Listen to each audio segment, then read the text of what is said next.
Just a short few weeks ago, but after a year of delays, Six Flags Great Adventure opened the first Super Boomerang in the United States. Built by Vekoma, Flash Vertical Velocity is a multi-launching shuttle coaster that stands 172 feet, has approximately 1,430 feet of track, a max speed of 59 miles per hour, and features 2 inversions. Now, because the ride travels both forward and backwards, riders essentially double the track length and inversion count. Before we continue on with this review, please do me a favor by clicking on that like button. Newcomers to my channel, be sure to follow.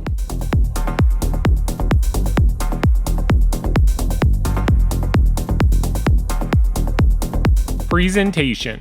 Located right alongside the entrance to the park, but yet in Movie Town, Flash Vertical Velocity is one of the first roller coasters guests will interact with while entering the park. Now that Kingda Ka and Green Lantern are gone, there is no statement piece from the parking lot or road while traveling up to the park that grabs your attention. Once you are in the parking lot, Flash is slightly noticeable but won't stand out until you are close to the gate. The ride sports a nice looking yellow track with red supports. The color scheme pops out from the other attractions and the foliage in the area. As for theming surrounding the ride is basically non-existent. The queue was still in the process of being completed when I was there, but judging by what is being done, this is about on par with Superman Ultimate Flight, which is located on the opposite front end of the park. Presentation for Flash isn't going to be found in the theming, but instead tied into the ride experience. The trains are the real standout part of the ride. First, you have the LED strips going down the side of the train, creating a pulse effect when the train is in motion. Also, there is onboard audio, which to my surprise is very well done and fully engaging. While you are boarding the train, the music switches to this anticipation building with this unique but also unsettling bell that continues to chime every few seconds. Once the ride starts, the music changes over to upbeat rave-style EDM that has the thumping bass and pulsing synthesizer. As the coaster is in motion, you can hear a woman's voice who is narrating the story of the attraction. I couldn't hear everything, but basically, you are in these state-of-the-art trains that are designed for interdimensional travel, as that's what I believe it was anyways. We are basically test subjects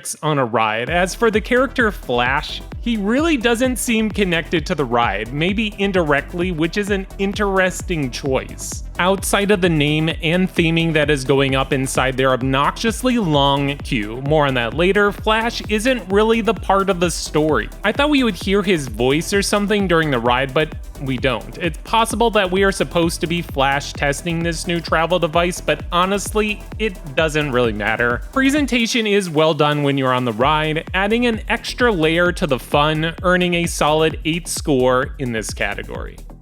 Ride intensity. Flash starts off with a small but punchy launch forward out of the station. The train stalls out and rolls back, hitting the launch in reverse, sending you out and up the vertical spike. The train stalls out once more, now rolling forward through the launch for the 3rd time, hitting max speed, sending you right up into the giant stall Immelman. For many, this is the highlight of the ride, lots of hang time. The coaster continues forward, hitting a small mini launch that sends you into a double up. This is where you will get the best airtime. At the top of the hill, the train takes a sharp diving turn to the right. Some are calling this element the earlobe because of its shape. The coaster hits yet another boost that will propel you forward into the final inversion, a heartline roll that leads into the opposite side of that vertical spike. The train once again stalls out and starts its journey backwards through the entire layout. This is where the coaster really comes alive. That earlobe element is a lot more forceful going backward, and the airtime hill takes you a little by surprise. The stalled Immelman seems to have more hang time traveling backward. You feel like you're hanging upside down for multiple seconds. It's really an insane moment of hang time, possibly the best I've experienced on a coaster.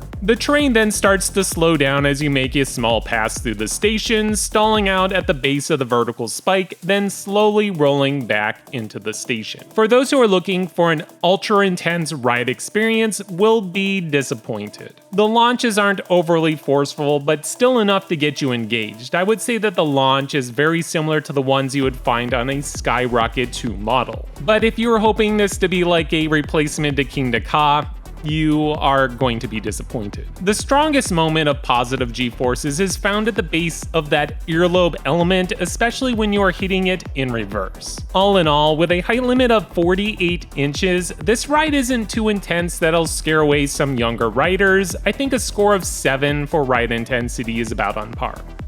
Fun factor. The category that truly matters the most, and this is where Flash shines. Well, somewhat. In terms of thrills and fun, Flash has an excellent layout full of variety. The launches are engaging, the stall is very good, and the airtime moments are nothing to scoff at either. I kept finding myself enjoying the second half of the ride over the first. When the coaster is going backward, this is where I think the ride really shines. The stall feels like it lasts forever, that weird earlobe turn has some nice laterals and a pop of airtime. Now, I always like to tack in operations into the fun factor category because I do believe how long you have to wait or how efficient the ride is will play a factor into this category. Listening to other reviews on Flash, many are making the argument that Flash shouldn't belong at Six Flags Great Adventure, and I think that's true to a certain extent. Flash doesn't have good operations mostly because it's one train operation. Watching the POV, Flash takes about 1 minute 20 seconds to complete one ride cycle. Vekoma claims this ride has a theoretical capacity of 800 riders an hour, which isn't terrible, but to achieve that goal, the park only has 30 seconds for unloading and loading to achieve that lofty number. In reality, this ride will hit closer to 500 riders an hour. I just can't imagine them getting that train out in 30 seconds, let alone maybe a minute or 2 minutes. I saw some coaster YouTubers claiming better operational stats, but this will really depend on how many staff members they can spare to assist with the boarding process. Six Flags Great Adventure is located in one of the most densely populated parts of the country, meaning this park has heavy demands and a roller coaster with only 500 guests an hour is not going to cut it. So, as I mentioned earlier, I said that the claim that Flash doesn't belong at Great Adventure was partial truth, and here's the reason. Flash Vertical Velocity, or any Super Boomerang roller coaster, is designed to be a supporting attraction. The problem with being at Six Flags Great Adventure and coming off the heels of losing multiple attractions, including 2 roller coasters, a drop tower, obviously one of those roller coasters was the tallest in the world, Flash suddenly becomes the headlining attraction. With everyone wanting to ride this roller coaster, the demand is too great, and I expect very long lines throughout most of the summer. When the park is dead, I'm sure you could snag some shorter waits, but on busier days, I expect a minimum of 3 hours, especially when you see how long that queue is. In fact, majority of the queue is before the locker, but even after you go through the locker, you still have to wait through multiple cutbacks inside the building. And then there's still another pathway that leads up to the station, so you could even wait upwards of, 90 minutes after the lockers. Now, I am grateful that the park has lockers and they are available for free, but their placement is a little odd as, like I said, there's still much more left to that queue after the lockers. In a couple years, when the demand dies down and the park's next alleged roller coaster opens, then Flash will fit in better with the park as a solid supporting attraction, but in the meantime, expect long waits. Fun Factor gets a score of 8. Originality. This isn't the first multi-launching roller coaster, but with a combination of elements, I think Flash feels different from other shuttle coasters I've been on. First, the ride time is pretty decent. I know we are supposed to consider this the successor to the original Boomerang, but I can't help but thinking about the Skyrocket 2 model by Premier Rides. That coaster is a complete circuit and has a shorter ride time. Flash Vertical Velocity is on average with most coasters, and you feel like you quote-unquote get your money's worth in ride time. Originality earns a decent 8 score.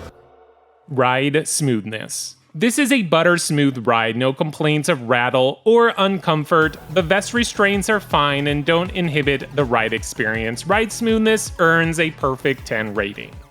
Okay, the final technical score comes to 8.2, which is considered a good score. Flash Vertical Velocity is a fun roller coaster that demands to be ridden multiple times, if only capacity could keep up with that demand. Nonetheless, you will want to run back in line, if possible, to snag a ride in the front or very back. I haven't mentioned this yet, but yeah, both the front and back have their own unique flares, and I recommend, if you can, to check both out. My personal score, I'm going to go a little higher with an 8.5. This is a fun ride that I can't wait to ride some more in the near future. Do I wish this coaster had a turntable to operate with 2 trains? Sure, or would I like to see this at a smaller regional park?